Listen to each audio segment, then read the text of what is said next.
Most infants, toddlers, produce their first words around 10 to 15 months.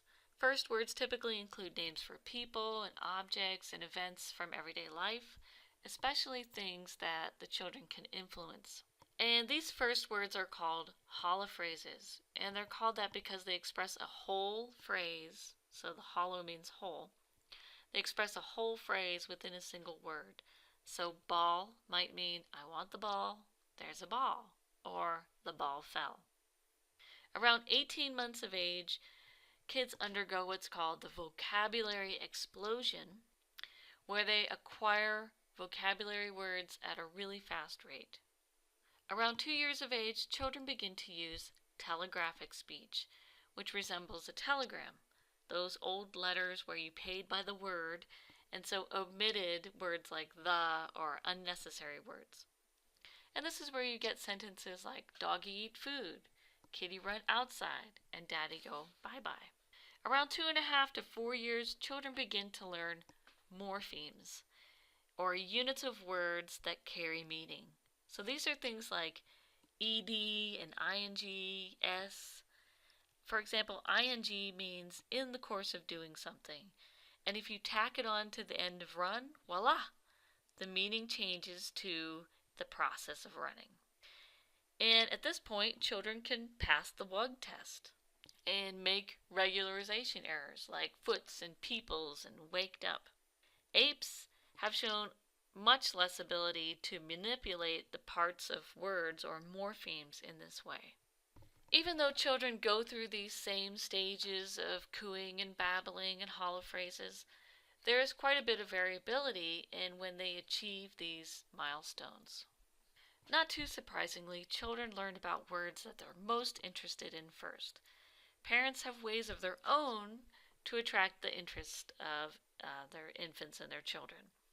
And this is called child-directed speech, or motherese. And this includes things like a higher pitch, variability in pitch, exaggerated intonation, slower speech, and lots of exciting facial expressions. These things attract more attention from babies in the form of head turning and eye gaze than adult-directed speech. So if all this takes place naturally, is there a way to help the kid along? Children at risk for falling behind in vocabulary are second language learners, or sometimes are from a lower socioeconomic status. And teachers are really interested in this, and of course parents, because vocabulary is related to reading comprehension. And then reading comprehension builds vocabulary, and then that vocabulary improves your reading comprehension. So it's a kind of cyclical thing. And so educators worry a lot about vocabulary. A few things that have been suggested to improve vocabulary are things like simple conversation, extensive replies to children, question asking, along with amplifying or repeating and building on children's comments. Following a child's lead in conversation, we all know that children have different interests than adults, and so naturally they're going to gravitate towards different subjects and topics. Focusing on abstract words like courage or confused seems to help vocabulary rather than things that have a concrete reference like table or chair. Also, there's things you can ask the kid to do, to retell a story that you just told, or to dramatize a story with puppets and other props. And finally, frequent recall is important to fostering vocabulary. We know that in anything, practicing is necessary for learning.